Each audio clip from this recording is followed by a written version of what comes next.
We're recording because they take some of your money away when you don't do things right. No, I'm just kidding. I'm just kidding. So good morning. So it's interesting. First of all, Bruce, there'll be people outside trying to take a little of your DNA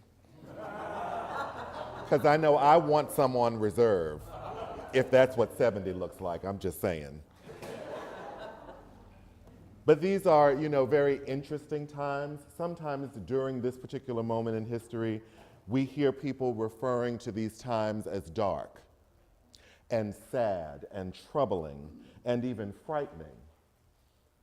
And it's interesting to me that people of various identities at this point seem to be targeted, and not just randomly, but in some kind of cohesive plan that we're actually going step by step, systematically addressing people of various differences. This is not the first time this has happened. This is what we kind of talk about in times like these, because these dynamics are not new to the experience of being a human being. And when there have been times like these, there have often been unbelievable expressions of creativity born out of this unique set of circumstances. I'm reminded of Oskar Schindler, most popular by many in the movie Schindler's List. And it's interesting because when we look at his life, he was a war profiteer. He was someone who knew that if I could get a factory set up and provide munitions and various things to the cause, he was a member of the Nazi Party. That's how he started. And then something happened in the midst of this horrible situation where he was literally making his fortune. The barbarity of the killing of Jews as they were trying to move them to the newly established concentration camp in Krakow. And this one particular little girl in a red coat that he saw hiding from the troops, and then eventually later saw her dead body on a truck, did something to him, shifted him, transformed him, such that his goal stopped being raising money and his new goal became saving lives. And if you asked him at the end of the war when he's leaving and he's reasonably sure that 850 Jews are not going to Auschwitz, but they're actually going somewhere they'll be safe until the end of the war, his regret is that he didn't realize earlier because he knew how much more he could have done. And yet the people that he saved sent him with a letter and said, please know that this person used their time, talent, and resources to save our lives. Receive him knowing this. In the midst of World War II, in the midst of the Third Reich, in the midst of one of the greatest horrors of humankind, rose this example of how can I get these people to safety? And it wasn't like he could just put them on a bus and say, here, just go. He had to be creative, and he had to lean on not just what he knew and had, but what he could create. So my question to you is, what is your creativity being used for? Because if we're in, again, times like these, where there are challenges to our very freedoms, then I can't believe in this room and in rooms like them on Friday, Saturday, Sunday, Monday, Tuesday, Wednesday, Thursday, that there are people having thoughts in connection with divine mind about what they can do. But it often seems, because I've had those thoughts, seminary was one of those thoughts for me. Was kind of like, yeah, that sounds like a good idea, but I was kind of like, I don't think I'm going to do that right now. For about 12 years. Just ran. And kept running and kept running and kept pretending that I did not hear that little whisper in my spirit that said, sit down and let me teach you. So this sermon is titled The Myth of Creativity, and the little subtitle is Beyond Looking Good, because a little bit, when we deal with the idea of creativity, it's usually around stuff. Like either stuff we have, or stuff we're gonna make, or stuff that when we make it, people will not just like it, but they will like us. And so I just want to offer a couple of things that maybe there's more available in this thing called creativity. So the first myth that I want to talk about is that creativity is arts and crafts for spiritual people. And you know, I like to talk about, when I talk about these various words, to really talk about, like, what does the dictionary say? What does the gospel according to Merriam-Webster tell us about these words?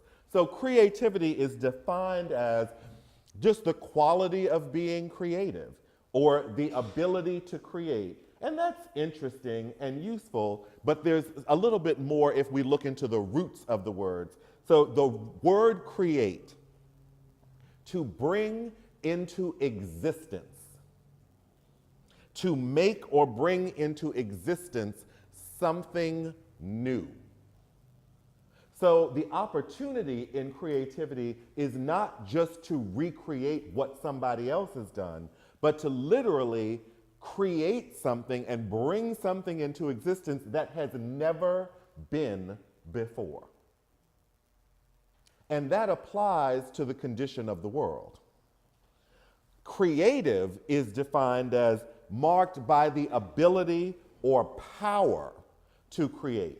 So now we have this new layer that we have the ability and the power to bring something new into existence. That's the opportunity of creativity. And yet, when we usually think about creativity, we think about things external to ourselves. Like we might think about the garden that created this beautiful flower array. Fantastic, brought something into existence. That display did not exist. I saw it put together.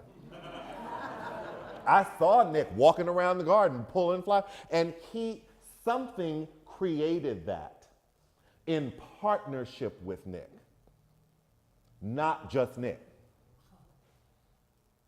Something was guiding where the flowers go in this arrangement. It's a co-creation. But that's as far as we get, that there's this nice bouquet of flowers. Or it's art that we create, and it could be any form, any medium of art. And then it's another thing. Or your ability to manage difficult situations, like when you book 2 people at the same time.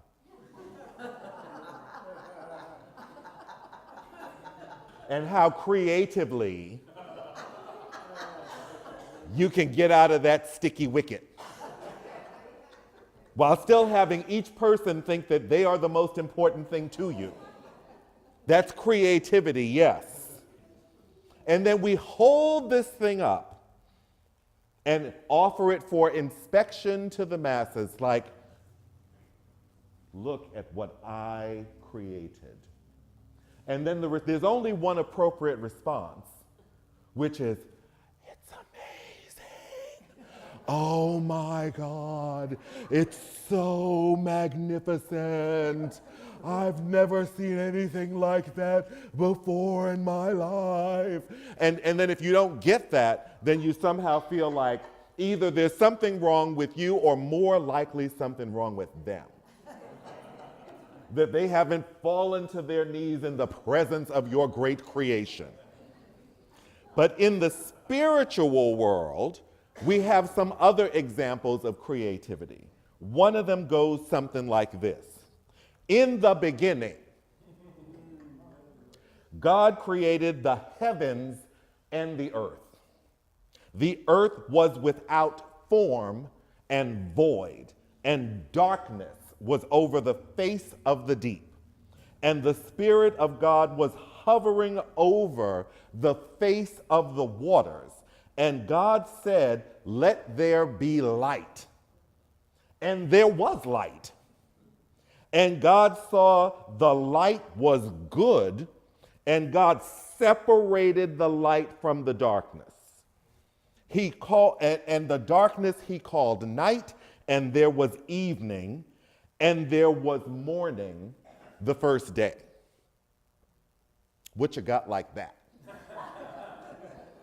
Now here's the thing. This is not a competition, but this is an example of what's possible in creativity. So if we actually want to see things, for instance, change in our country in the ways in which we understand one another and create systems that allow for everyone to share equally or in some way, then it literally lives in our speaking and in our creating, and we're not doing that. A little bit, people are just complaining and worrying. And I get it. I really do, because people have serious concerns about what's going on. And then we've got to get responsible that if concern is going to run the show, we're never going to get to what we say we want. One of the things that I think is an amazing example of a creation out here in the Hamptons is this community. And it wasn't created at a moment in time years ago. It is being created by all of you, by your presence and your action and your visions and your dreams and your wishes and your hopes. It is an active creation, ongoingly. So if there's something that's not quite working the way that you would like it, then there may be something new for you to say. The second myth is that we use creativity. And we often relate to creativity like we have it or we don't. We walk into somebody's house and we see the layout and the furniture and the art and the paint on the walls, and then we deem that person or those people creative or not.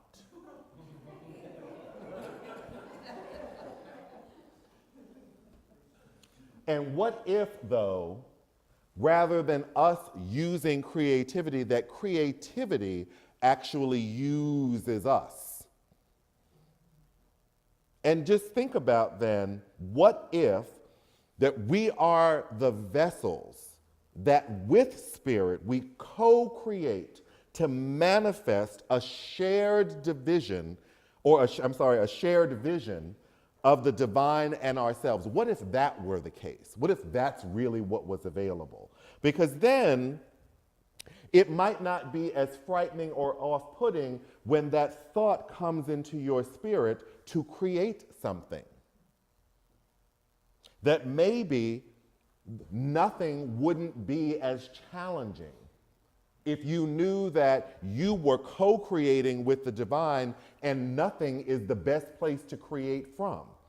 What if you weren't afraid of the void and just complete opportunity of everything in the universe? What if that book that you've been trying to write, and now I'm preaching to myself, what if that book you're trying to write was just an opportunity for you to co-create with the divine? What if that play that you either want to write or produce or star in, what if that was just another expression of you and God? what if you could get everybody together for family dinner on Thanksgiving and have everybody not jump on Uncle Joe? Like, that would be a creation to actually get that to happen. Or maybe it's just a Halloween party for kids in your neighborhood, or it's a community project around getting people employed and educated, whatever it is. I don't know what God is talking to you about, but you do. And we're kind of punking out when it comes to the opportunities that we are daily, moment by moment being given in our spirit. No, and then here's where it gets really messy, is when people on the street start walking up to you and saying things. Has this happened to you yet? Is this starting to sound a little familiar? People just start evidencing things for you, like, do you do dance, or do you do yoga, or do you speak somewhere or whatever? That started happening to me. It was the freakiest thing. I was in seminary and people just started, didn't know, strangers on the street. Hey Rev, how you doing? I'm like, oh my God, what's going on here? Kind of shenanigans, but it was the opportunity of creation to get that kind of confirmation for you. We have all of these divisions, all of these opportunities to build bridges and create things. And I'm going to say that some of what we're dealing with is the result of us not taking action on the things that we've been given to do. The pastor of the church that I attended for many years used to say that God would not give you a vision without a way to fulfill on it. And you don't even have to know what that way is, but that gift would not be given if there was not resources and a way to actually realize that thing on the planet. The third myth is that creativity is in and of itself its own reward. And we generally act like creativity is kind of this ethereal experience where the angels themselves come down daily and touch us on the head, and then we go out into the world and are creative like that. And that you're the only one that's happening to. That there are really only two angels left. And all they've got time for is to touch you on the head for your creativity. And, if we think a little bit broader, maybe, that creativity is really this expression. It's this expression of the relationship that we individually and collectively have with the divine, then bringing things into existence that are in the mind of God, and we are with God.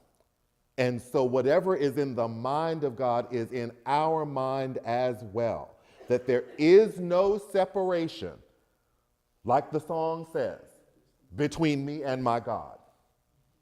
So that whatever is being generated, wherever you believe God is, inside, outside, in the floor, out in nature, wherever it is, there is no separation between you and that. And so creativity is always an available experience.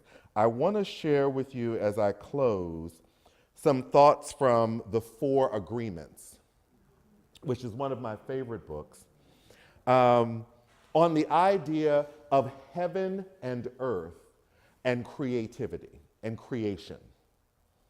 The dream you are living is your creation. I'm going to say that again.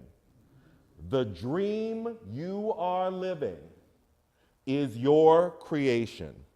It is your perception of reality that you can change at any time. You have the power to create hell, and you have the power to create heaven. Why not dream a different dream? Why not use your mind, your imagination, and your emotions to dream heaven? Imagine that you have permission to be happy and to really enjoy your life. Your life is free of conflict with yourself and with others. Imagine living your life without fear of expressing your dreams. You know what you want, what you don't want, and when you want it. You are free to change your life the way you really want to. You are not afraid to ask for what you need, to say yes or no to anything or anyone. Imagine living your life without the fear of being judged by others. You no longer rule your behavior according to what others may think of you. You are no longer responsible for anyone's opinion. You have no need to control anyone, and no one controls you either. Imagine living your life without judging others. You can easily forgive others and let go of any judgments that you have. You don't have the need to be right, and you don't need to make anyone else wrong. You respect yourself and everyone else, and they respect you in return. Imagine living without the fear of loving and not being loved. You are no longer afraid to be rejected, and you don't have the need to be accepted. You can say, I love you, with no shame or justification. You can walk in the world with your heart completely open and not be afraid to be hurt. Imagine living your life without being afraid to take a risk and to explore life. You are not afraid to lose anything.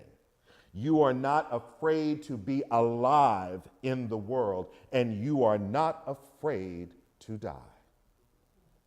Imagine that you love yourself just the way you are. You love your body just the way it is, and you love your emotions just the way they are. You know that you are perfect just as you are. What are you creating today? What are you creating?